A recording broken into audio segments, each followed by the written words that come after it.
No, hello, and welcome to episode 60 of Friends of the Show. I am Stephen W. Skinner, and this is my podcast where I chat with some of the funniest people who I know from being online. Now, this week's episode is a very funny and lovely person who you may have heard mentioned on the previous episode. I'm talking about Morgan, who goes by @house_feminist on Twitter. Oh, what a great conversation this is. She tells us what it's like being a mom on the go, the importance of yoga to your well-being, and rugs. But of course, most of the episode is Morgan answering dozens of great and fun questions submitted by an all-star team of listeners and friends of the show. Thank you to all question askers. So find a comfortable position and enjoy Friends of the Show, episode 60 with @house_feminist. That's me. You've reached House Feminist, yeah. Hell yeah, I have. And I guess we're here to do a podcast. Yeah, let's do it. All right. I usually play the song. Boop. Oh.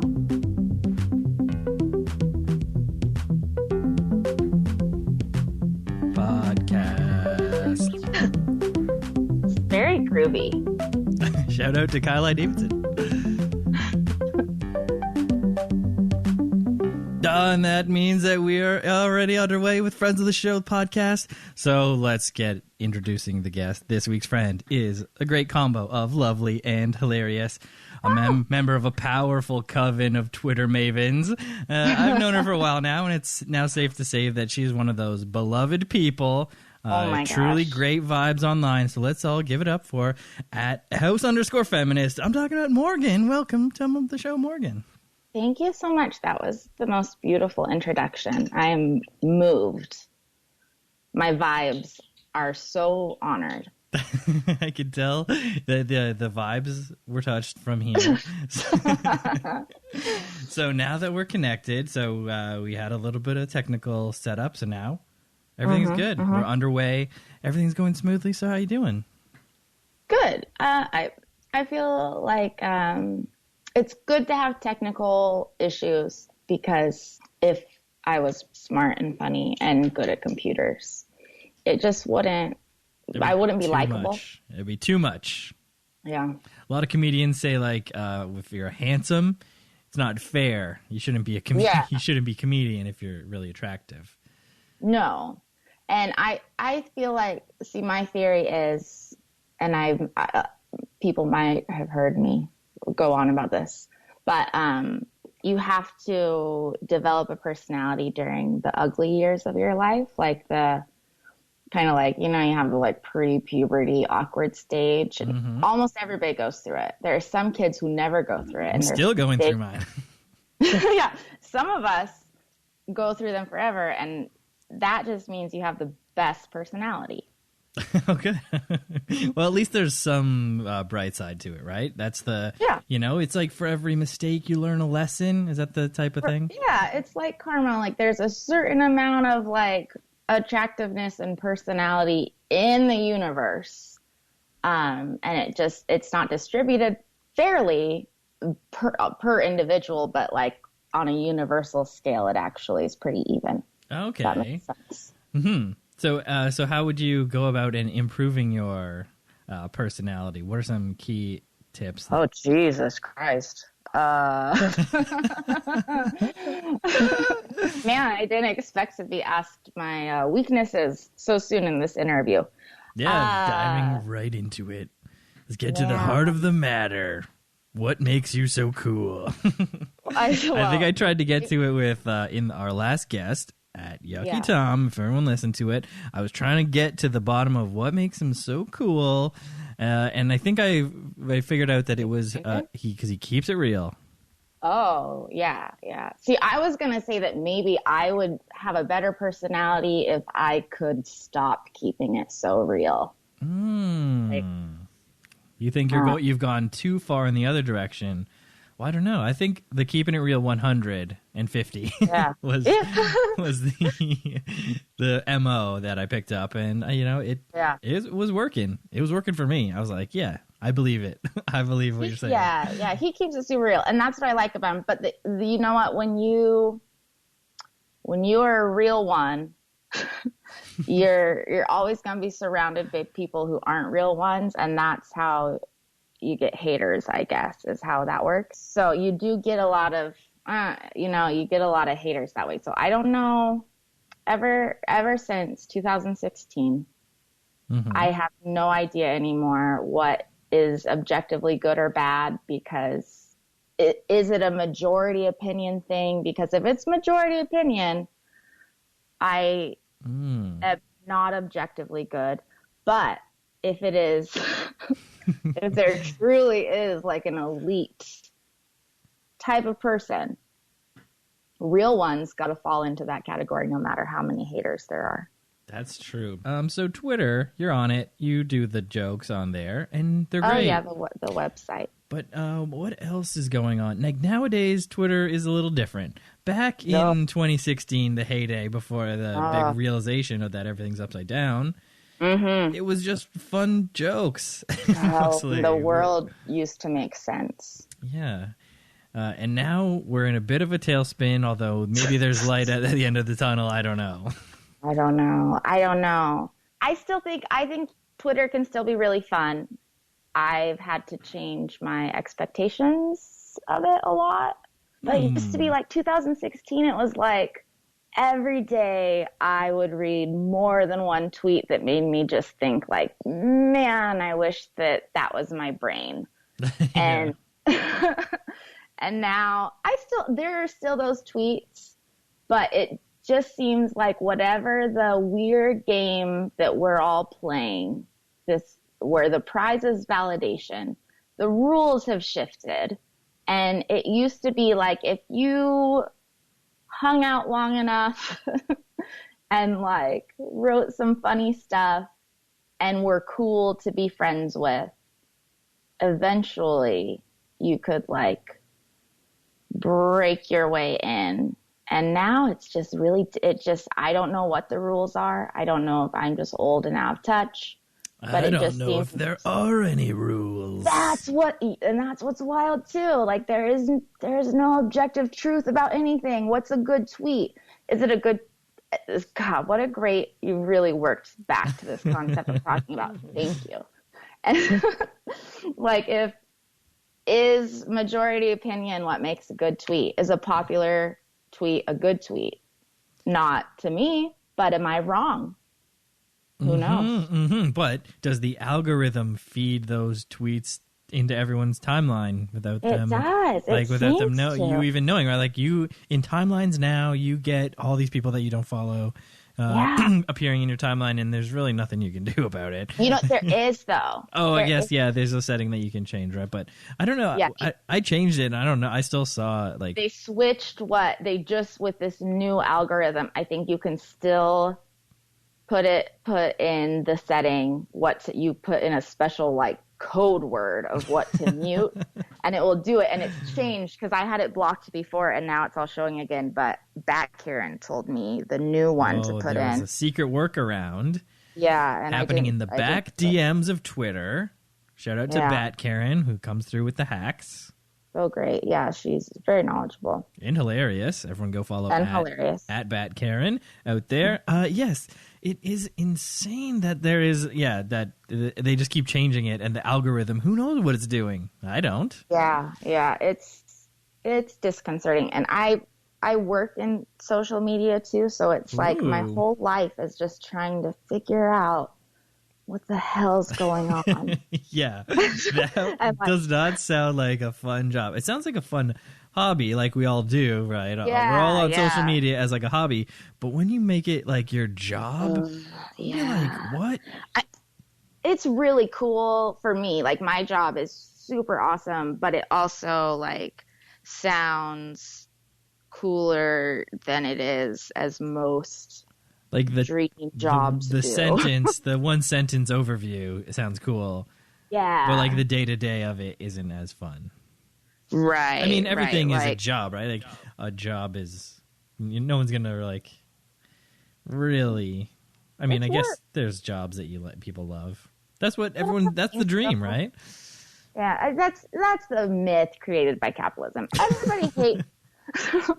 Everybody hates doing something that they have to do.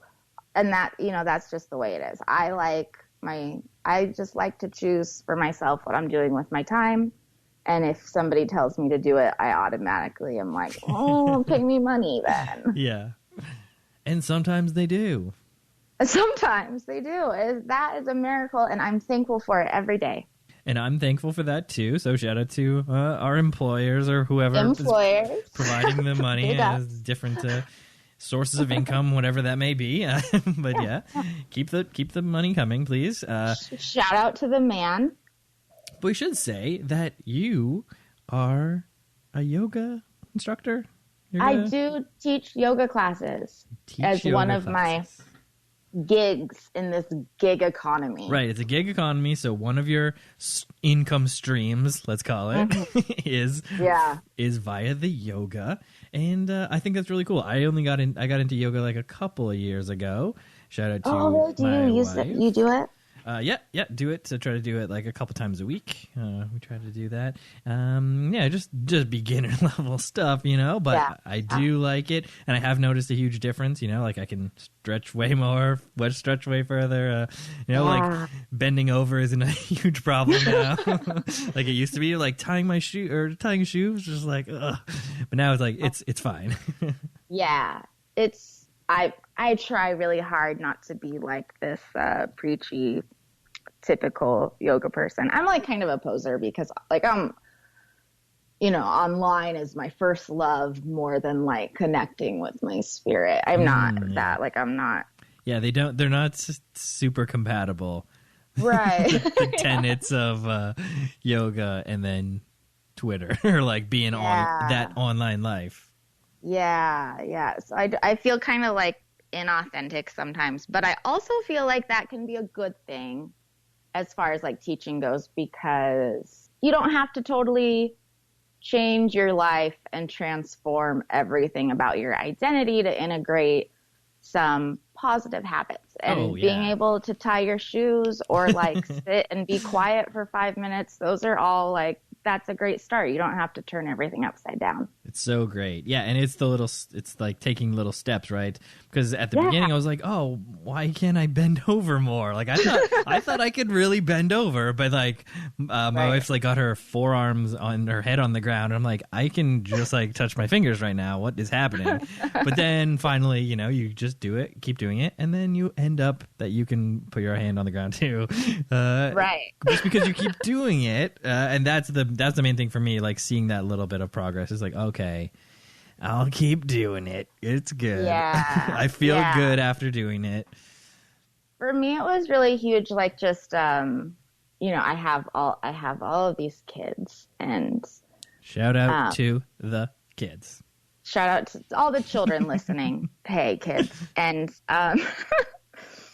there's really something about like you get pregnant and it's like you're a host for an alien parasite, and they, even once they exit your body, they still use it for sustenance or for like a jungle gym or as like a vehicle to deliver snacks and all. It's you have to like, it's so uncomfortable in so many ways, all the magic, whatever aside, but you have to really kind of disconnect from your body. Like it doesn't feel like yours. So for me, just the like ability to sit in a space by myself and like be present as me, the individual, versus me, the mother snack vehicle, parasitic host. All those other mom hats. Yeah. Those or whatever hats you have, like it's cool to be able to just like have some freedom from that for a little bit. No, that's a great point. I never really thought about it that way, but that is, true. You get out, you're in your own space, you're really focusing on, it's like super meditative, right? And there is also like true meditation parts of it. Right. So it's like double meditation, and it's, it's great. I'm an endorser, and so having you on is great. We can talk about that. I've seen you do crazy poses. Like I have only done like bending over and like Warrior 2 is about as hard as I get or whatever, but you're like on your head and stuff. Those upside down poses are great. Yeah. And I people can do the craziest stuff. And I don't even really try to do that. Like, I kind of mostly stick with basic stuff. Like, I'm not out there to be like on the cover of Yoga Journal or anything. But, yeah, I was going to ask, like, what's your hardest pose that you challenge yourself with? I like some arm balances, like some, I can do, or like Bird of Paradise is a kind of tricky pose. Yeah, that's what I'm talking about. Those crazy, cool pose names. Yeah, they have all kinds of wild stuff. But yeah, I hardly get into that, especially as a teacher. Mm-hmm. You think that teachers think like, oh, I need to be, you got to at least show off a little bit. Yeah, but most people aren't there to do that. Like, they're there to gain some flexibility. And the crazy thing about yoga is you can do the same basic poses and you're actually preparing your body to do this harder stuff should the time come, but it doesn't have to. Yeah, that's good because, you can do like one kind of a twist, but then you can do like a deeper twist once you get better at doing a twist. Right. Yeah, there's just a lot of scaffolding in it, but it's for me, the patience and presence is more valuable than like the being able to do a cool trick. Yes. No, I agree. I like that. I like both of the benefits, all the benefits. Yeah. So, definitely recommend yoga if you're listening and you're thinking about getting into it. Just give it a try. Give it a try. Go try it. Go give it a try. All right, Morgan. Well, we got about 1 million questions. So, in the Tom episode, we got a lot of questions too, and I started about this point. Who got more? This point. Oh, jeez. I don't know. You could probably count them up. Because, like, do you count individual, like, if one person asks 3 different questions, is that... I don't know. Is that 3 or is it 1? I don't know. Some people send in 3 separate tweets that are 3 separate questions. Yeah. I don't know. I would have to say, just by looking at it, that you maybe just edged it out. So nice edging. But thank you. Shout out to everyone who sent in a question to @FOTSPod on Twitter. Obviously, everyone has mad love for the House Feminist, and we will get into it with the first question. That comes to us, my goodness, from the very first friend of the show. I'm talking about @JessOkFine. It's Jess. A literal goddess walking among us. I could cry speaking about how wonderful Jess Fine is. You're not gonna hear an argument from me because same. I think she's the best, and that's why I picked her number 1 friend of the show, very first podcast guest. She's the best. Helped me work out all the kinks. That very first episode, so many years ago. And her questions are: first, what is your favorite holiday? I'm a bit. I'm gonna go with Christmas. Christmas, a classic answer. Yeah, North America. I'm not here to be edgy just for the sake of being edgy. I like Christmas. Christmas is good. I like hot cocoa. I like the associated traditions. Mm-hmm. What are some of your traditions that you do that are very tradition-y? Well, like my mother before me, on Christmas Eve, I have a panic attack about not having done enough, and get really grumpy. I think a lot of people have that tradition. Yeah, you know what? I never realized how much pressure there is on parents, especially I would say in the age of social media, to make holidays magical. It's a lot to be asked to be magical. Right. But my favorites, I love decorating the tree. I love going to pick out the tree and taking, I don't live in Portland anymore, but when I did, there's like a Al's Christmas Tree Farm is the name of it. And they have all of these decorations everywhere. And me and my mom would go and drag whoever, whether it's kids or my boyfriend at the time or whoever it was, go take a bunch of dorky pictures at all the little holiday vignettes. Loved to do that. That's a fun one. Yeah, that's great. Yeah, I have a Christmas movie I love. Mm-hmm. That you must watch every Christmas. Yes, and it's very underground. People don't know about it. It's called Phase 12 Days of Christmas. If you know about this movie, DM me. Do you know William Wegman? He has the Weimaraners who were in Sesame Street, and they get in the shapes to do the countdown numbers. Does this sound familiar? Okay, yeah.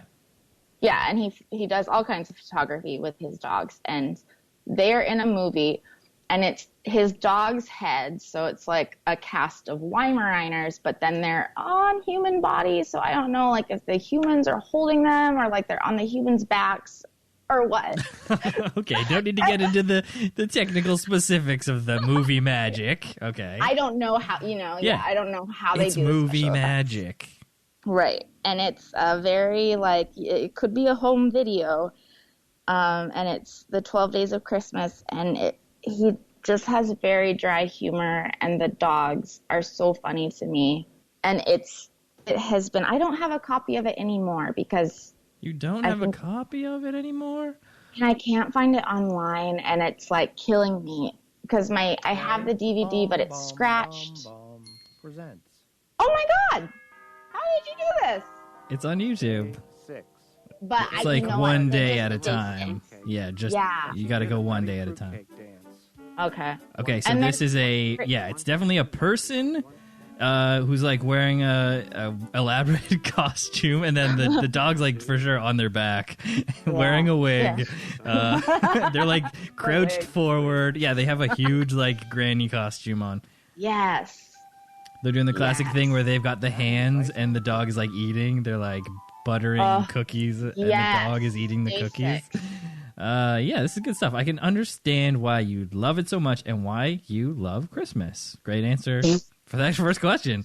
And now the second question from Jess is a little bit what we were talking about. What is your ideal job? Oh, my ideal job.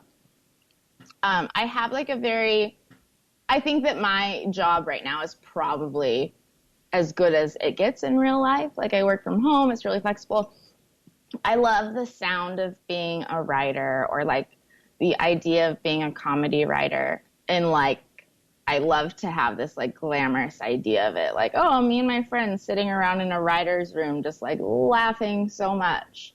Or, like me on a beach on the Mediterranean, drinking all day long and writing my novel, like very Hemingway kind of deal. But that's the dream.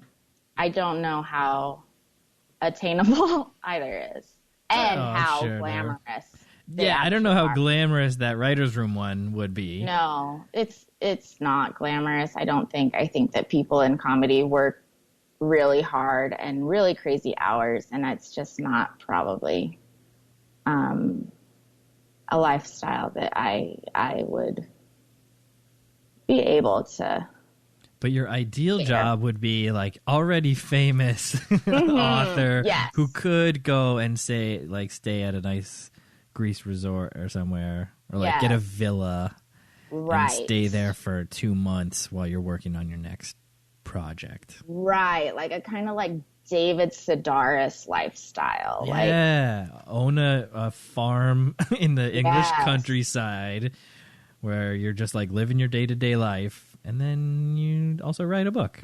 Yes, and what I love about that the most is that you can be like a totally eccentric weirdo and no rules apply to you because you are successful.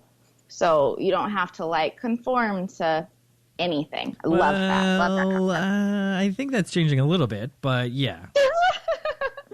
I mean, I guess you still have to like sell books and stuff, but I do feel like to some extent. Oh, definitely to some extent, and to probably a very large extent. Yeah, more than like people, clocking in at their corporate job. Oh, definitely more than those schlubs. Am I right, listeners? Yeah, me included. Myself included, yeah. Shout out to my corporation. Love a corporate gig. Yeah, shout out to the corporations. They pay us some money, as we talked about before. All right, we got a couple more questions from Jess here. Oh, and this one is a reference to something, a question from later that I'll be asking. Oh boy. The question is, what is your least favorite Matt McC1 tweet? I've never read any tweets by him, and I did see that question, but I wasn't going to do right. Research is one thing, but I'm not going to get like and it wasn't my hands dirty. He wasn't tagged in this or anything, so you couldn't even like click on it and have a quick scroll or something. So yeah, I'm not going to type those letters into the search bar. I have a busy schedule as that would it be is. a bit much. So all right, and the final question from Jess. Also, we should mention she's just the best. Is cake or pie, or C other? She gave an option for other. I mean, that opens up a huge window. Okay, so let's do this in 2 stages. How about cake or pie? I'm gonna say pie, and I want to say that's good cake is so good, but there's also a lot of mediocre cake. Right. You know? Yeah. Whereas, like, I really like sauce. I feel like pies are, for the most part, they're gonna be like juicy. This is not really the right word. Yeah, no, there are words to describe it, but I will not say them. But you'd fuck a pie over a cake. So yes, definitely. They made a movie about it. Yeah, not called American Cake. Yeah, so as an American, I prefer the food that's the most fuckable, and I choose pie. Right. It is American as which is your number one pie? Let's get to it. I don't know. I don't know. Can't choose any pie? I like a berry cobbler. Does that count as a pie? I guess so. Oh, I don't know. Yeah, I like a good cobbler. Yeah. They make a good shoe. And so if you had to open it up to any other thing, cake or pie or C, other. I do love like a gourmet ice cream or gelato on a hot cookie. Like, I don't know. Yeah, add those combo together. Yeah. And now you're talking. I'm 100% feeling you, and my go-to is that, but a brownie-based ice cream dessert. A little bit more decadent, but yeah, cookie in a pinch, but for me, if there's a choice, I'm going to go brownie on that one. And I'm a big supporter of that. You know, I think we're on the same side, just slightly different perspectives. Yeah. I'm not sure about the cake or pie thing. I think I'm leaning more towards cake. But, I mean, I've recently had probably like the best cake I've ever had in my life. Shout out to Lizzie, sister-in-law, just a real grade A baker, did a heck of a job. And I was just like, holy cow. You did the thing where you whip the egg whites. You know, you really whip them up. Yeah. And it was this chiffon cake or something. Oh, dang. It was like it was real good. See, I think that like, it makes me feel inferior as a woman that people are out there making incredible cakes. So, and like, if I'm going to make a cake, it's coming out of a box and they're never that good. So, you know, we're all coming from different places, and everyone's it's just cool that we can talk anyway. Yeah. Everyone's got their thing. And Jess's thing was being great. So thank you, Jess, so much for those great questions. And everyone obviously is following at Jess OK Fine on Twitter, and they're scrambling to go download her episode number 001 of Friends of the Show. It's a great one. All right. And the next question comes to us from friend of the show, Todd Poppy Carlos at the Todd Williams, and his question is, alrighty then. Question number 1. If you were a new member of KISS, what would be your character or makeup deal? This is Todd's signature question now. This is going to be Todd's go-to question, so any listeners, you know he asked it previously on the previous episode, he's going to be asking this question for this foreseeable future until he gets a new signature question, but it's a great one. So what would be your makeup deal? I love about Todd that he gets a shtick and he sticks to it. Heyo. I think that I would be like liberal Gene Simmons. Is that his name? Gene Simmons? Yeah, Gene Simmons. I think he uses a demon makeup. It's like a demon. I mean, aren't they all? I feel like they're all. No, we went through this last episode. One is a cat. God. One is like a sparkly lightning. I forget. It has a very specific name. And then Gene Simmons is like a demon, like black. Okay. So and the other I guy's think a star. of him as the leader because he's the most successful. Well, he's the most outspoken. Yeah. Probably. I mean, maybe. So if I'm in a group, people are gonna mistake me for the head of the group. Right. I would like to think. So I'm like him in that way, but I'm outspoken about different things than he is. So the makeup, what would it look like? Is what we're trying to get to. Usually it's white and black. So you can have some silver. Right. I mean, it would look like that. To me, they all look the same. Am I like racist against KISS members? I'm like, they all look the same to me. I didn't realize you're gonna get some serious KISS Army hate coming at you. So I think what you're trying to say is your KISS makeup would be the same as Gene Simmons, but better. So whatever his is, but like maybe sparklier or like just a little bigger, more flair, more flash to it. Thank you for translating the words that are in my heart to words that other people speak. I got it, because your general vibe is that you're the number one. You're the leader of the KISS. Got it. Yeah. All right. Well, thanks, Todd, for his signature question. Next question, and a non-signature question. It's a random question. Oh, my God. In your extended family, are you seen as the voice of reason or the nut? You know what's wild about me? I don't really have a extended family. I guess I do. I don't know that they think about me.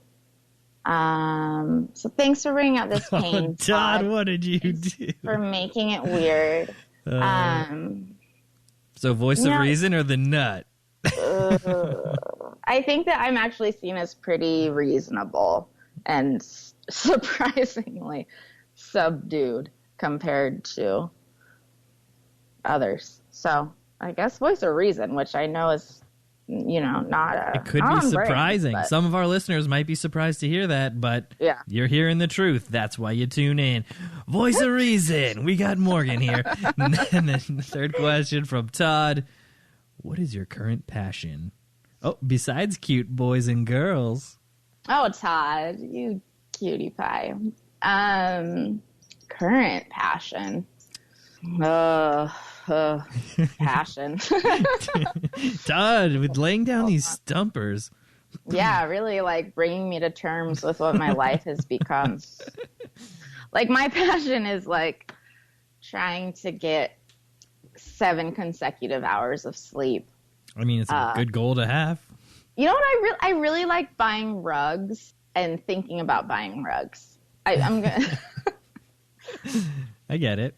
Yeah, I had a naughty dog for a long time who would piss on any carpet for no reason. Yeah. And I couldn't have a rug, and I always wanted a rug, and now I just can't stop buying rugs. Oh, it's gone the other way. Yeah. So, what kind of rugs are you getting? Like I have this. Oh, I'm looking at right now a sheepskin rug. Ooh. And it's so lovely, and I have all these kids and they destroy everything. So it's like I routinely remove the rug from the room and then I bring it out while they're at daycare because I work protected. From home. I do, or like they have friends over and I'll like lock the rug up. That's great. You have you're protecting your thing. You have to. And sometimes like if I'm having like a depressive episode or something, I will put the rug on my bed and sleep. And it's just comfort. I love my rug. Dang, that sounds like a mighty fine rug. Thank you. We just got a rug refresh in our house, and it is so good. We got the same rugs that we had before, but they were great. But they had just been like 3 or 4 years in. Yeah, and you have an adorable dog. Exactly, and so that dog mushed down the rug. That was the main play area.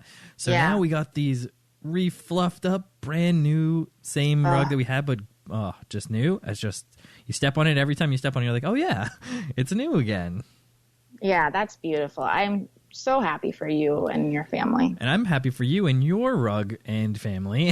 A family that I keep it from. Yeah, I mean, well, you got to. Yeah. Until they can respect the rug, mm-hmm. you know, they got to learn. Thank you.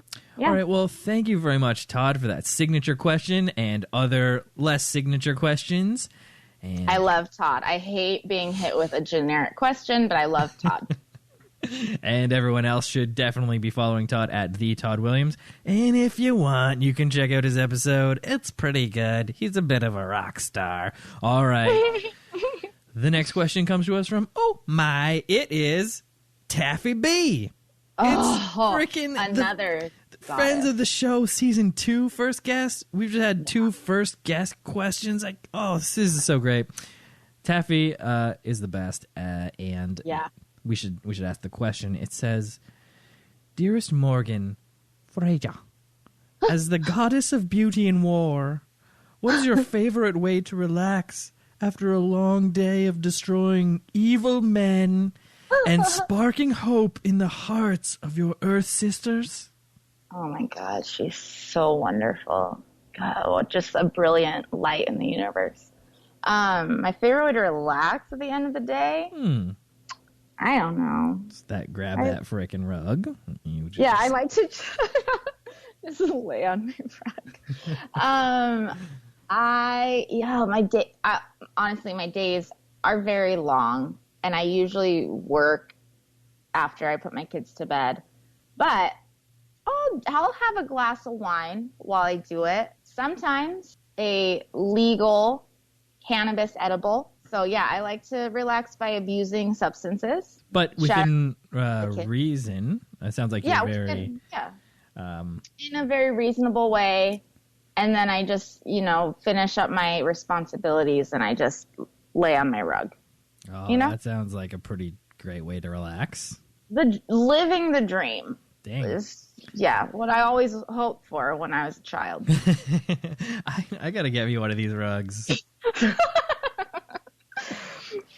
So you like a glass of wine. What was your preferred vintage? What is your preferred varietal?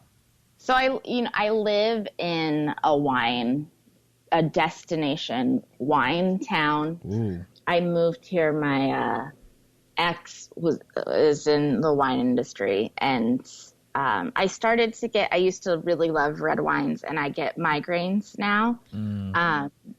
So I rarely do a red because just immediately the tannins give me migraines. So this is kind of, I feel corny. I just drink a lot of Prosecco. All right. Nothing wrong with that. Yeah. Yeah. It's like light, and it doesn't make me feel, I don't know if it's the bubbles. It doesn't make me feel as sleepy, which is nice because I'm just so fucking tired of being alive. Right. And so. Yeah, nice Prosecco. That's good. Yeah, nice and light. Yeah. A nice kind of bubbly buzz. Yeah, that is good. Sorry to hear about the migraines, though. Oh, that sucks. I didn't know red wine was a trigger for that. The frustrating thing, and migraine sufferers will know this, is there are so many potential triggers, and it's stuff like sleeping too much, not getting enough sleep, There's being like a fine line. outside, not getting enough fresh air. It's like when you are suffering from them constantly, you are evaluating every part of your life, and there's all these food triggers, but mine are under control. I used to get them constantly, and now it's a couple times a month, and it's not that bad. Oh, that's okay then. I mean, it's not great. You'd rather have zero, but it sounds like you're doing good with managing them. Yeah. I guess that's the best you can do. That's adulthood. It's just like managing the different things that make you miserable. Yeah, I guess that's what it is. So thank you so much to the lovely Taffy B for that question. Everyone check her out at Sing with Taffy. You got to check her out, her YouTube videos. Oh, gosh, she's so funny. So funny in the videos. Go watch them right now. All right, we got another question, and it comes to us from Ray. It's at Sir Eviscerate. Just legends. What a legendary Twitter guy coming in here with the hot question. And his question is, Do you have any hot tips for moms on the go? Yeah, I mean, Mom on the Go is I guess a character that I'm living. My life is a character study for busy mom on the go. And I guess like the Prosecco and rug thing is kind of my tip. That's it.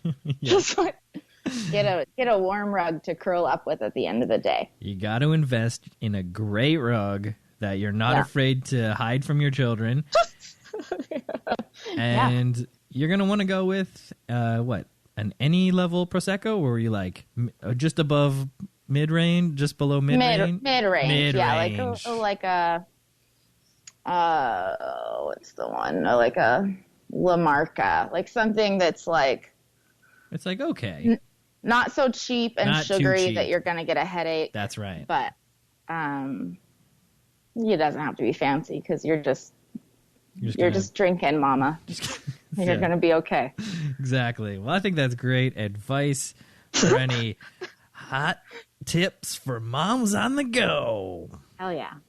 So thank you very much to Ray at Sir Eviscerate. Everyone probably is already following him because he's sort of like an OG Twitter legend guy. Honestly, yes. Truly. All right. The next bunch of questions come to us from new question asker, Comrade Twitty. Oh, a great man.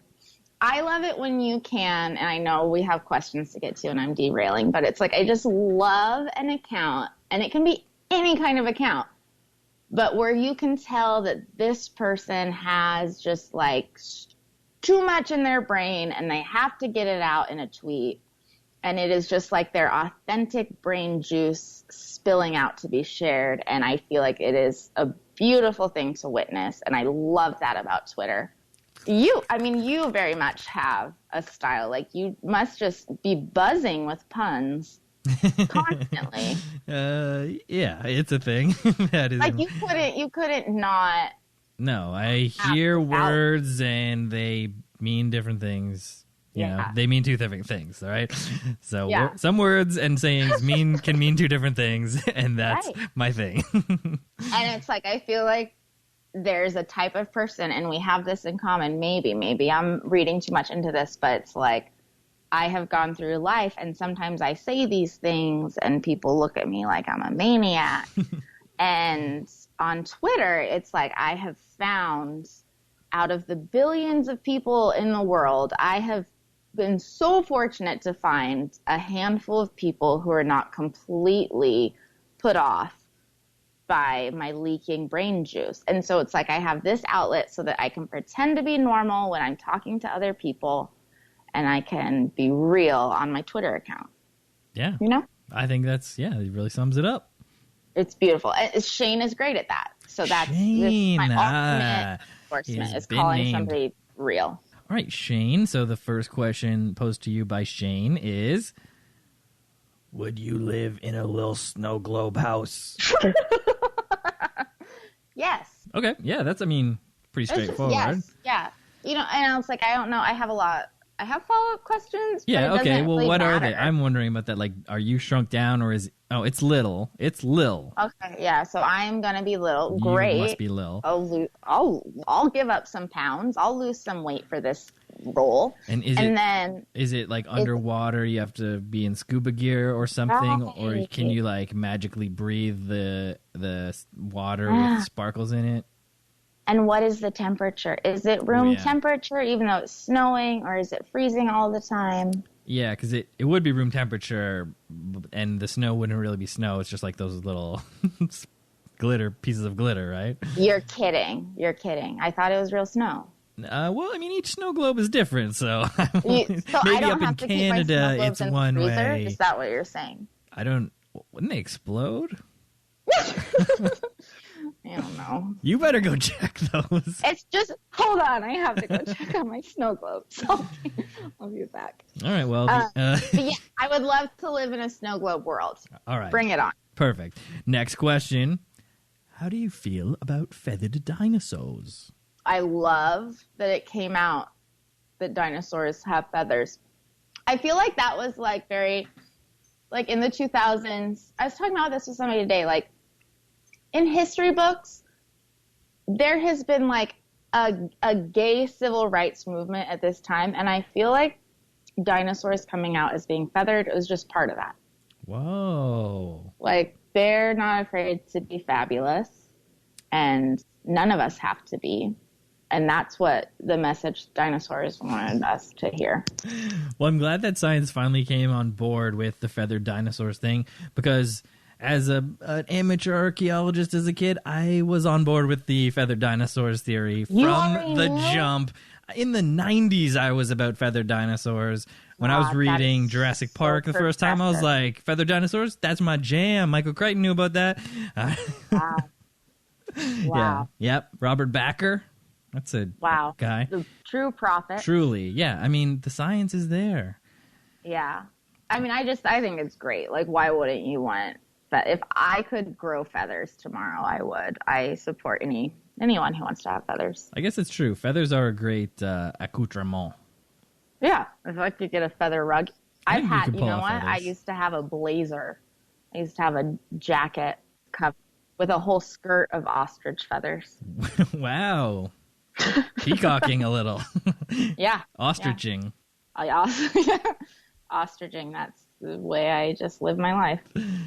All right. Well, we got another question from Shane, and that handle again is at ComradeTwitty. And the question is, would you rather be 2 feet taller or 2 feet shorter? This is such a good question, because either one is like, it's drastically changing things. Not enough to be impossible, but enough that, because I'd love to be a few feet taller, or I mean a few inches, a few feet taller. It's too much. Yes. But I have decided, I've been thinking about this nonstop today, and I decided I'd like to be 2 feet taller because in this day and age, the amount of money you could make as a giantress, there's a real market for huge women willing to dominate men. Really? Yeah. This is another part of the gig economy? Yeah, it's all part of the gig economy, and I'm saying show me the dollar signs. Show me the money, add a couple feet. So being a giantess, so you'd have to do sort of dominatrix type stuff. Would you? I think so, yeah, I think so. I don't think that it's usually the fantasy is overpowering it's not a David and Goliath-esque story happening. That would not be there. worth it. No. Yeah. Yeah, so I guess if I have to choose, I don't feel like it's my calling in life, but if I had to choose between being very small or being a giant woman, I would just embrace my power and be giant. I think that's, a no doubt about her. And I think our friend Skilo would agree. Oh, yeah. Okay, good. Good. Did you get that reference? It is his song, I Wish I Was a Little Bit Taller. Oh, Wish I Was a Baller. It's a good throwback reference. I did not know his name. All right, let's keep these questions coming. The next question comes to us from Haley_HUD. God, she's so funny. It's a funny new person who I've also just encountered. And we got 3 questions. She said, huge fan here. So that's nice. What an honor. Question number 1. What is the meaning of life? I think it is just accepting that we're just some particles of energy floating through space with a meaning that we could never decipher. Ooh, indecipherable. Yeah. Sweet. And question number 2 from Haley. If you were a car, what 3 bumper stickers would be slapped on your trunk? Okay, all right. So, first one, keep Portland weird. And I don't know if people in the Northwest know that that's like a Portland slogan, but most people in Portland, which is my hometown, Portland, Oregon, have keep Portland weird bumper stickers. Yep, and I think that has been co-opted by other cities. But you're saying Portland did it first. It was yours first. Yeah, I feel pretty firmly that Portland invented keeping it weird. And my other one, I would choose a coexist bumper sticker. The classic. It's got, Yeah, you know what all the symbols are? it's got some symbols on It's it. got all the symbols. Yeah, like if I like to think that like I coexist so hard that I don't You even don't see even the see difference symbols. between the symbols. Yeah. Yeah. And then my final one would be like one of the plays on my student as an honor roll, is on the honor roll at blah, blah, blah, elementary. But it would be like one of the snarky plays on it, like My student beat up your honor roll student kid or something like that. yeah. I was going to say like my ass is on the honor roll at Calvin pissing on the honor roll. yeah.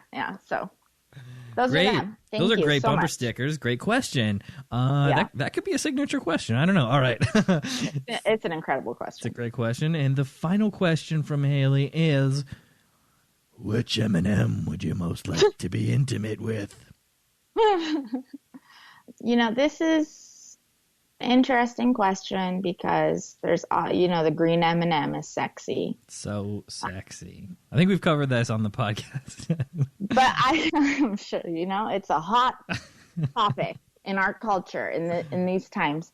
And I love the green M&M. I love that she owns her sexuality. I also feel like conventionally attractive people are not always the best in bed because this goes back to like the personality development thing. Like you can get away with just laying there. So I'm going to go with like, let's see, what M&Ms usually talk, the red and the green. I'm going to go with a brown M&M because nobody else is fucking the brown M&M. And I bet that brown M&M is an undercover freak.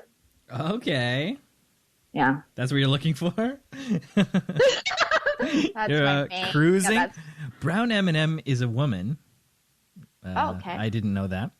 I didn't either. But I'm... and brown M&M famously known for Van Halen requiring them to be removed from in their rider.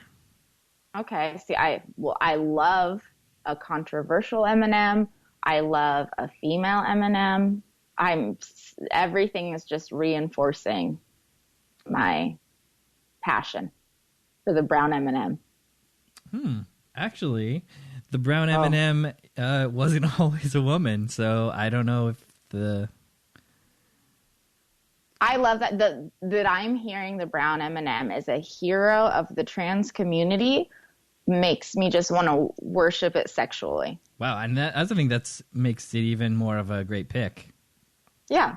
And when I answer these questions, I think about in advance. I'm like, what would an ally say? I just Googled it, right? So brown M&M is like a sexy librarian type. Oh. Now. Yeah. Oh. Like glasses. Oh, and she's got her finger, wagging her finger, like talking sternly. Oh God. She's like a dominatrix M&M. She's a dominatrix. Wow. Eminem's really ahead of the curve on the sexuality game. M&M marketing department. Marketing. God, capitalism has done so much for our culture. This is beautiful. Shout out to our corporate overlords.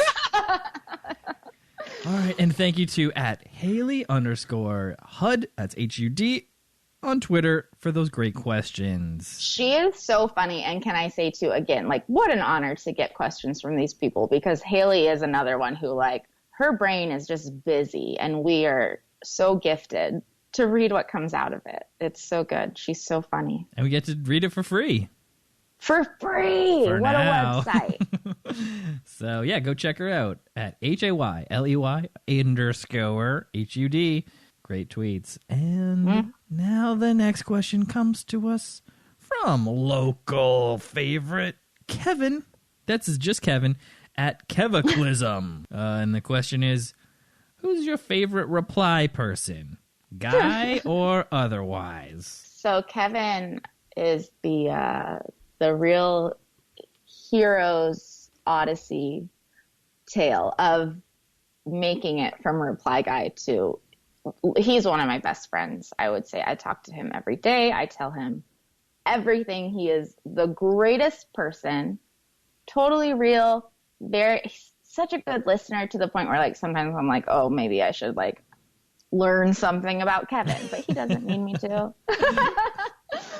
But really, such a great guy. And he is my favorite reply guy. He started as a reply guy to the point where I think our wonderful friend Mason at one point blocked him just because she saw how often he was replying to me. Right.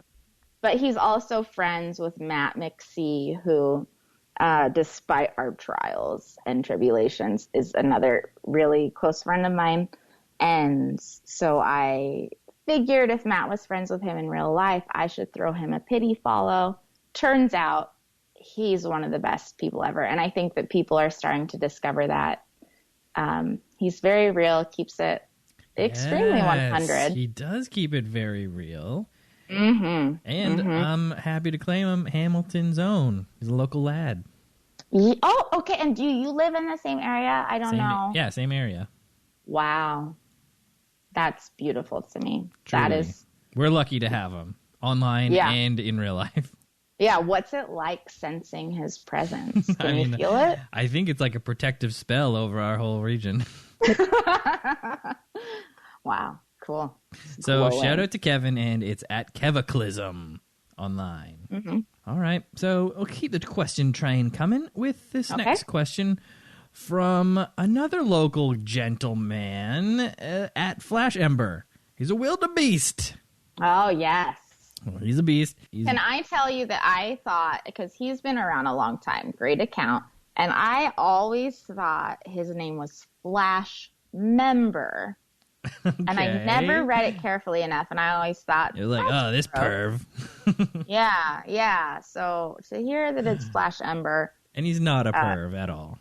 He's not a perv, so it's crazy what you can learn about people online. Yes, he's opposite of a perv. He's very proper. And he clatters throughout the universe and the world, I guess. And he's got 3 questions for you. The first question is, if you were the director of Moon Habitation in charge of building the first Moon Village, what would be the first building built and or most important building in the village? I loved this question. So when I build the moon habitat, no offense to, I'm not one of the feminists who is like a misandrist. I love men. But the first bunch of people on the moon are going to be women, and we're going to have a communal women's center where we support one another and, just help each other. And so that's going to be the first building that we build in my moon habitat, is just a women's center. Women's center, right in the middle of the village. Can't wait to visit, right? I'm allowed. Yeah, everyone will be invited eventually. It's just that women need a chance to get things under control before we open it. All right, makes sense to me. All right, the next question from the Beast. Do ghosts exist? Please provide anecdotal evidence. I'm not a ghost believer in the common form that they take. Traditional sense? Yeah, thank you. Yeah, I don't think that's what people would do. I don't believe that anybody is going to haunt some old ass house. I know that they're supposed to do it or whatever, but it's also like, there's a great question going around that's like, where are the modern ghosts? Because they're not all people didn't only die in the Victorian era. Like, why are all the ghosts Victorian children? There's all kinds of dead people roaming the earth. Yeah. So I just feel like there's some holes in the ghost theory. I don't believe it. I don't believe any theory made up by men. I just don't. They don't. Not spooky at all. All right, and we got one more question coming to us from the Beast, and that is again at Flash Ember, not Flash Member, on Twitter. And the question is, favorite pizza toppings? And that's favorite with a U.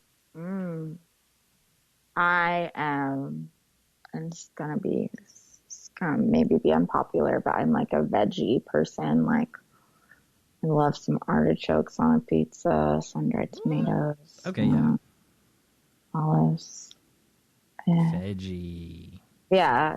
I'm not trying to be edgy. I just love vegetables, and I don't love like pepperoni. Okay. I like pineapple on a pizza. I'll just say it. Right, but no ham? I mean, I'll eat the ham on it. I don't not eat meat, but I just don't. Yeah. I don't really enjoy it. Seek it out. Yeah. So.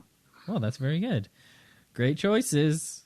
Sometimes veggie pizza is good. I've had a good veggie pizza, I'll say. Hey, thank you.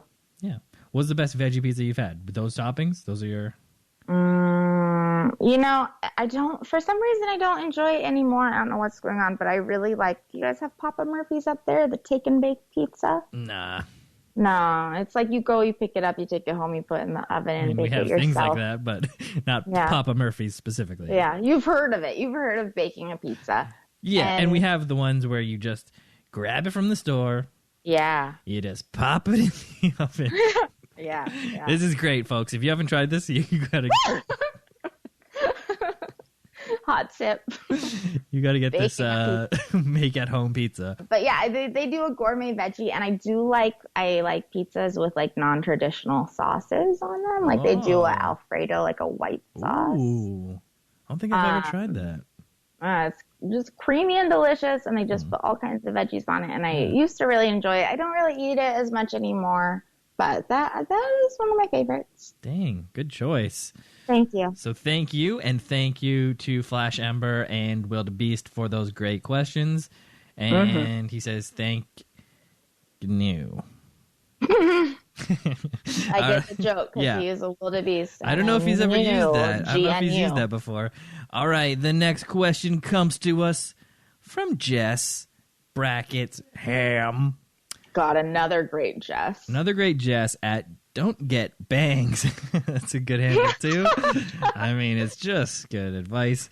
And the questions. Mm-hmm. If you knew that Johnny Depp just served you corn from the plot where he buried his dead wife using her as fertilizer, thus committing a semi-perfect crime, would you eat the corn? Yeah. I'm not one to waste food. Even though it has little to no nutritional value? Does corn have no nutritional value? It doesn't. That's why you see it in its final form later on. It does not get digested. Yeah. Oh God, that's what we're talking about. I would though. I don't care. My good friend Joel, he has a pear tree growing over the body of his deceased cat. I think his wife made him move the cat body. Exhume the body? Yeah. It was a real ordeal. I don't know if I should be sharing this story, if it's mine to tell, but it's quite the story. Anyways, I mean, in my opinion, like I've said, we're just all particles of energy floating around, and what an honor to eat Johnny Depp's dead wife. Yeah. Eat those particles. I'd eat it, and I would say thank you, universe, for returning this small, inconsequential amount of nourishment to me. You got any butter for these particles? Gotta have butter, right? Yeah, for sure. All right, great question from Jess. Oh, here's another question from Jess. What are your thoughts about s'mores? I mean, what kind of terrorist doesn't like s'mores? Right? Well, I mean... Oh, my God. Look, some people don't need to have that. Look, chocolate you don't like them? I mean, it's not my thing. No, I don't. I like the ceremony of it. I like getting all the graham crackers. I'll help toast the marshmallows. I'll even put some together for you. But just give me a brick of that chocolate, and I'm good. Wow. I mean, to me, the concept of like the melted chocolate is really beautiful, and then there is the ritual is lovely. I think the ritual is more the thing. Yeah. Overall, it's like you don't see a lot of s'mores like on dessert menus. It's just not a great dessert, but if you're camping or in the great outdoors, it's a fun thing to do. Yeah, I agree. Yeah, I'm not somebody going out, trying to get my s'more fix. I don't remember the last time I had one. Like, to me, it's not. But you have fond memories. Of them, It's right? not worth it to go camping to have a s'more. Oh, I'm so hungry for s'mores. Fucking pack the camper. Yeah. So I like them. I'm pro. She likes them. Pro s'mores. And I am anti-s'mores, but I enjoy the ritual of it. So thank you very much, Jess. And the final note from Jess, your lipstick is always perfect. This isn't a question. What a queen. What a truly lovely compliment. Yeah. So what lipstick you rocking? You got a nice one in your picture. Thank you. I wear Laura Mercier lipstick. Let's see, what do they call this? It's like a... Oh, that's got a fun name. Yeah, a velour extreme matte lipstick, and I have it in several colors. Oh, yeah. Lip liner is the key to a good lip. And it's a matte color, so you want to get a matte color that really like stains the lips versus a gloss that you have to keep reapplying. Right. That your hair would get stuck to. So I use... So lip liner, that's like you do an outline first and then you just like color it in? Then you color it in like you're at the fucking Baskin Robbins doing a coloring contest. Nice. And I use Vaseline as like chapstick or moisturizer. I don't use lip gloss. I just apply Vaseline. So just goes on clear right over the coat? Yeah. And also I obviously, like, if I'm going to take a picture, I do my lipstick immediately beforehand. And most of the time I look like shit. So you don't have an envelope to bite down on or whatever. No. Oh, well, thank you, Jess, for those great questions at Don't Get Bangs. Everyone go check her out. Vouched for by at @house_feminist herself. Amy. Absolutely. And host of the show, Steven. All right. Oh, we should also mention that Arando jumped into this question and creeped everyone out. This is the second episode in a row that people have been creeping out our guessing the questions. So cool it with that, folks. Yeah, at least this is a Denise. I maybe misgendered Denise. Yeah. I assumed it was a man making the creepy question. I'm sorry. It was creepy. Major cringe is the words for that. All right. Yeah. Let's keep this podcast train rolling. We got a few more great questions sent in. Again, thank you to everyone who sent in the question to @FOTSPod on Twitter. Mm-hmm. Oh, and this question comes to us from James Alvarez @Obscure Gent, the Obscure Gent himself. A great gent. I was going to say, got anything to say about that? He's got a huge empire. He's got comics. Yes, he does. He's got Twitter comics. It's great. He's got so much stuff. Got to go check him out. Shirts. Go check out the store. Podcasts. Yeah, check. He's got everything. It's great. All of it. So good. All right, now the question. Who would win in a fight? Cher from Mask or Cher from Moonstruck? I don't know who either of those people are, James. I'm like... It's the same person, but from different movies. It is? It's Cher. You know the artist Cher. Oh, the artist. I Got You, Babe. Yeah, she's also an actress. She's in The Mask? No, just Mask. I believe it's a movie from the... I believe it's a Cher vehicle from the 80s. 1985 film, biographical drama. Okay, I just Googled it. Yeah. I don't know what's happening. The guy's got a deformed face. Oh, okay. All right. Okay, let me just really quick. Googling the other one? Oscar for Moonstruck. Moonstruck, yeah. Moonstruck. And it's got that great cover. I remember when video stores were a thing, I would like spend a lot of time like wandering around, and I would always be like, that cover just looks so good, but I knew that it was not a movie that I wanted to see. I mean, I feel like I am interested in watching both of these. I haven't. Cher is one of those people, and my name, a lot of people think that my name is Cher because my handle has been Sweatpants Cher for many years. Oh, I didn't even think about that. Yeah. Yeah, but it is based on Cher, and it is also based on the idea that I'm like always wearing sweatpants. And my friend Dylan Giroux, Twitter genius, very underrated, he suggested that I be Sweatpants Cher because it's like a funny dichotomy, like to be as fabulous and badass as Cher, but wearing sweatpants. Anyways, she's one of those people who it's like, do I know her discography or her volume of work? No. Do I respect her energy so much that I would die for her? Yes. So I don't know. I'm just glad she's in movies, you know? I think we're all very glad that Cher is in movies, and I think we're even more glad that she was able to resurrect autotune this song. Yes.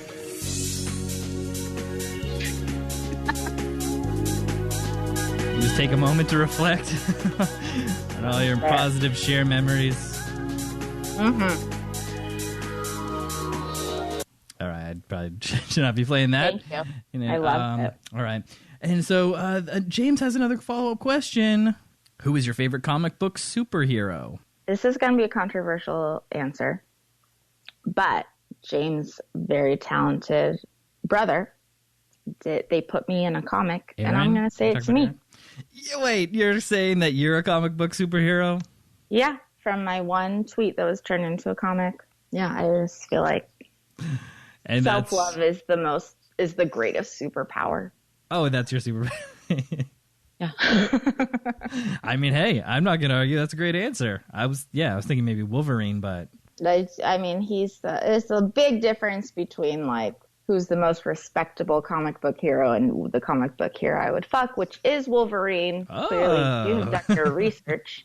Or just a guess, I don't know, but I do love Wolverine. Well, any listeners, if you know that Wolverine meme where he's looking at the picture of Jean Grey, can someone Photoshop a picture of Morgan onto that?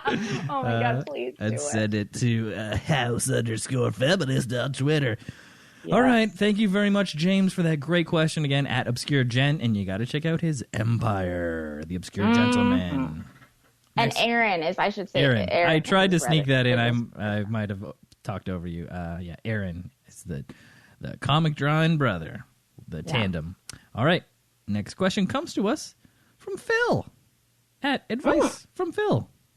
Phil sent me the funniest video that was a riff off my tweet, but it was like a minute-long masterpiece, and it was so funny, and I have so much respect for him now. Well, shout out to Phil for sending funny videos. You really did it. Yeah. So he's got a bunch of questions. Let's go through them one at a time. Number one, have you ever kept an inanimate object as a pet? Example given, a tampon. Yes, that was his video. I don't remember what my tweet was, but his video was him keeping a tampon as like his friend. It was so funny. No. Never had like a pet rock or a chia pet? What are some other inanimate pets?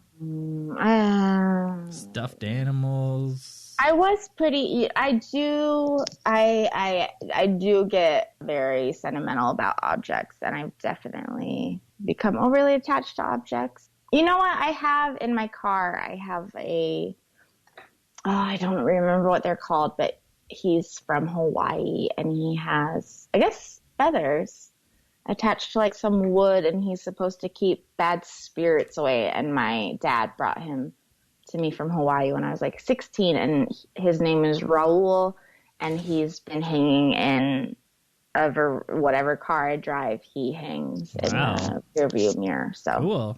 And he's working. Yeah. Shout out to Raul. Yeah. All right, next question from Phil. What would you say is your weirdest trait? My weirdest trait? Oh, God. Everything about me. I don't know. All right, well, what would your kids say is your weirdest trait? What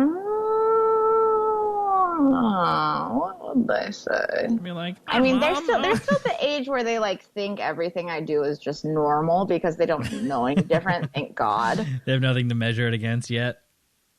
Yeah, they do. They think it's weird that I don't. They think it's very weird that I have any life outside of them. Like one time my 8-year-old son walked out and I happened to be on the phone, and it was like 9:30 at night and he was supposed to be in bed. And he was like, who could you possibly be speaking to at this time of night? I was like, damn. I don't know, Dad. He's got a point. Yeah. So I think that's what they think is very weird, that like I exist outside of their, what I am to them, which is a thing for all kids. Of course. For sure. Too bad that it wasn't like olden times where you had like multiple phones where they could pick up the phone and be like, huh? Who are you talking to? You know what time it is? Get out the phone. That would be the worst. Thank God. Thank God for technology. I'm glad that we've moved past that. Like, is someone on the line? Jeff, get off the line. Get off the line. You got to be able to be real quiet. I never have to get off the line again. That's what's so beautiful. All right. So a couple more questions from Phil. Would you take budget advice from somebody who was wearing a pair of expensive headphones? These seem like inside jokes. They are. So I often, in my Mom on the Go videos, which are just the stupid videos I do, I'm often wearing headphones around my neck just because I feel like it looks extra dorky, and I'm like already wearing a fanny pack and like look like a nerdy mom on the go, right? It's part of the bit that is my actual life. And somebody commented on that, a very hostile man, because I rebuked his advances or made fun of him online. And he commented saying, why would I take budget tips from somebody wearing Beats headphones? First of all, the Beats headphones were an enormously generous gift. Oh no, we've lost House Feminist. We've disconnected.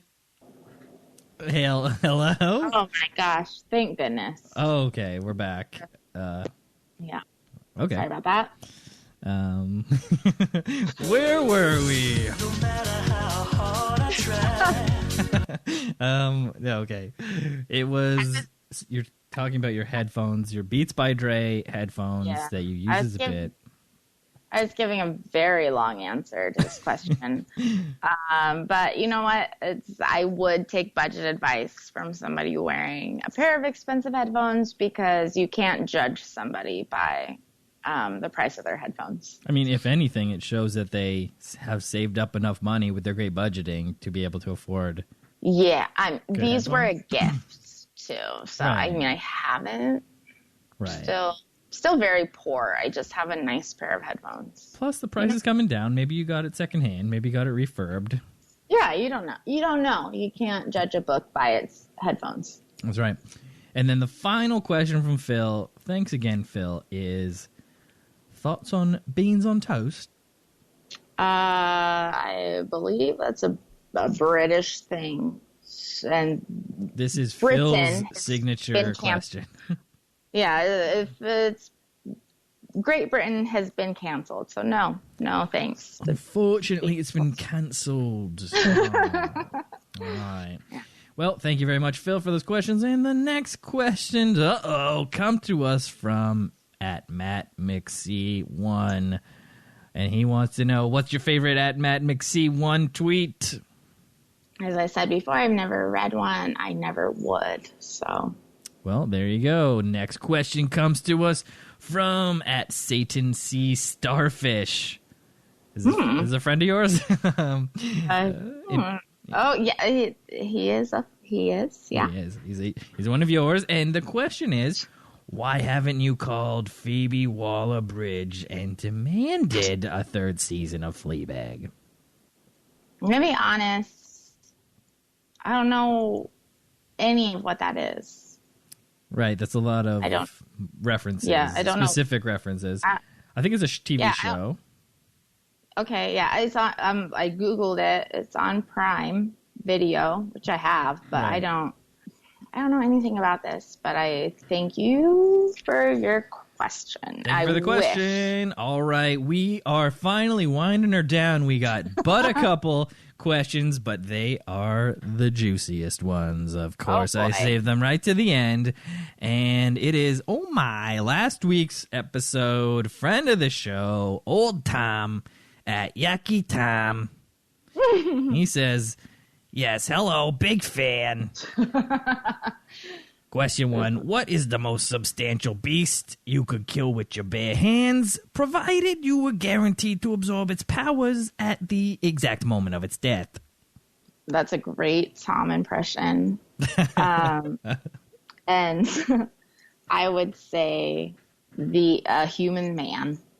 Ooh. And yeah, easily could kill them with my bare hands. And if it meant absorbing the power of years of systematically oppressing women at the hands of the patriarchy, yeah, sure. Easy. Absorbed. Yeah. Oh, great question, Tom. And the next question is, in no less than 100 sexy words, what method would you use to destroy me once and for all? We did talk about this on his episode, and if you listen to this episode, you know what I'm talking about. It's all the great replies to your selfie calls where you try to smash each other in the face, or I don't even know what's going on, but it's fun. So describe how you would destroy Tom once and for all. He has like a being destroyed fetish, I think. And I feel like I answered this in a tweet reply at one point when I said that the way I would annihilate him is to live our entire lives together, care for him, comfort him, just build a full, rich life, see him to his deathbed, hold his hand as he died in his sleep. But somehow own him along the way, just like make fun of him when he's like just like 1,000 paper cuts or whatever, right? Yeah, like a face he makes when he's like sleeping on his deathbed. Just be like, oh, imagine like looking And like that. No, you take a selfie like with him in the back. Yeah. Just like draw a dick on his face. Like with Sharpie.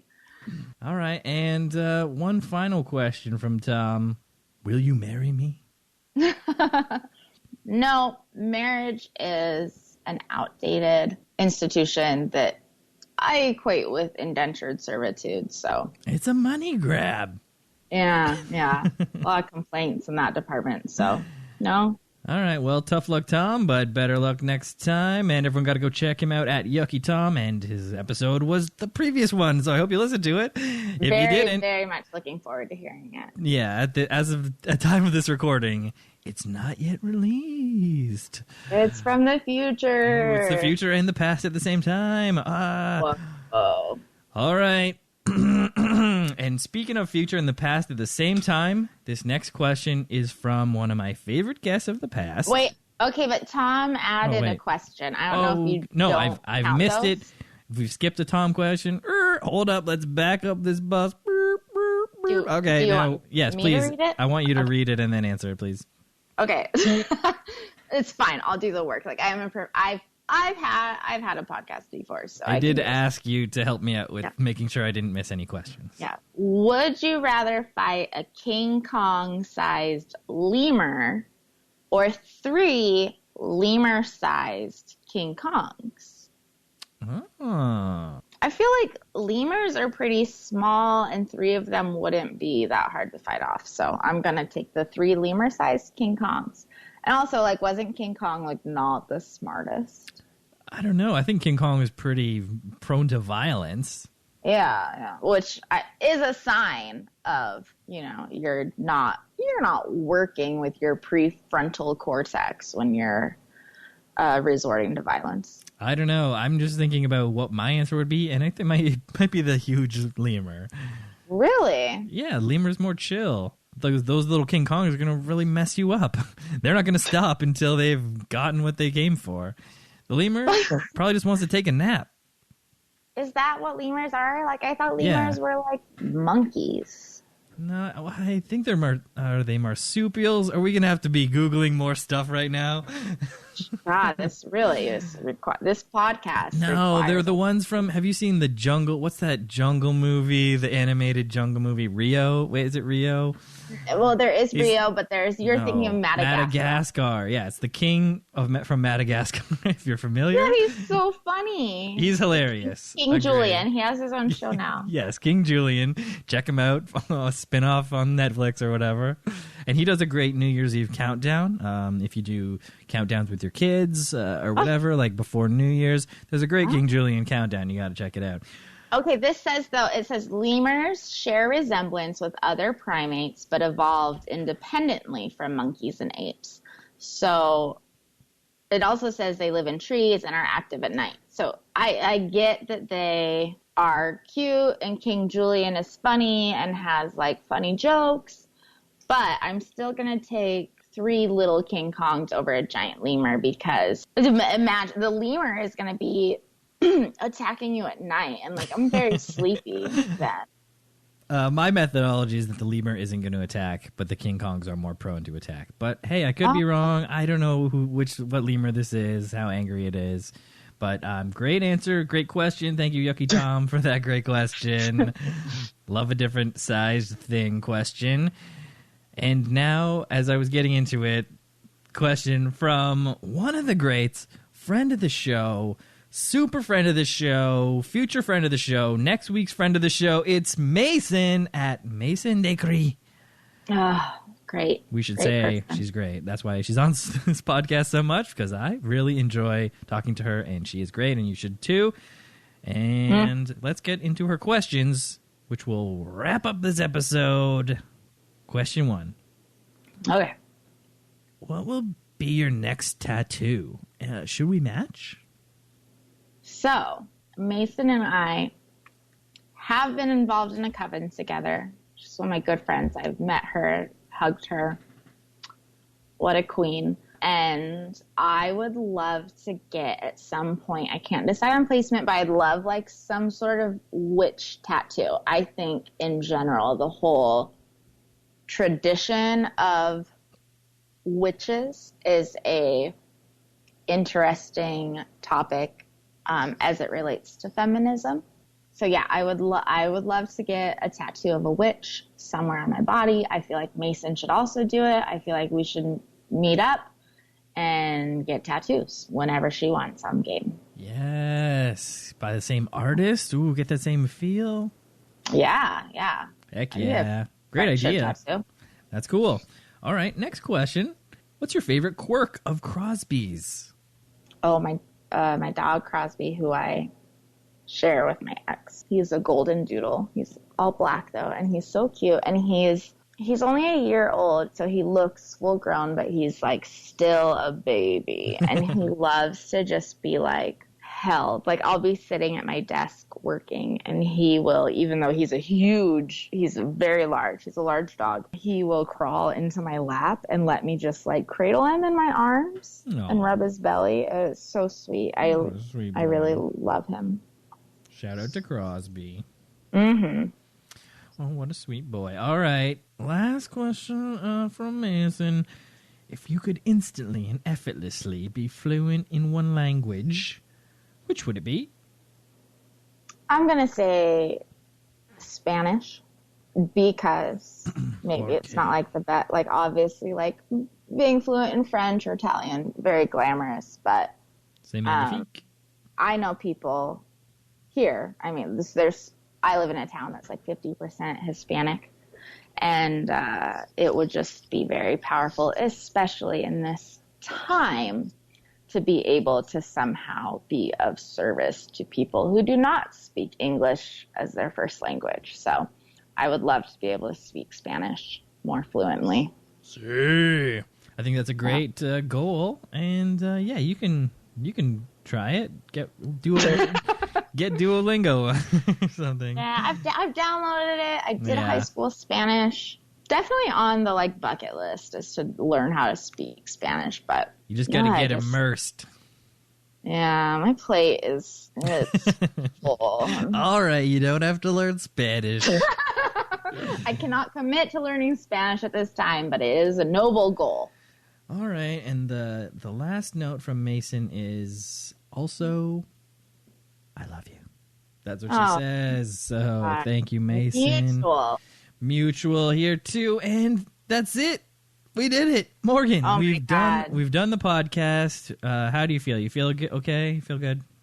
It's a surreal moment. I will say almost everybody who has asked me a question on here is like somebody who I followed way back in the day when I was like I had 100 followers who were all bots, and you and all of your cool friends talking to me at all. Just a huge honor. Just really a special moment for me. Well, community wouldn't be the same without house_feminist and all that you bring to the table.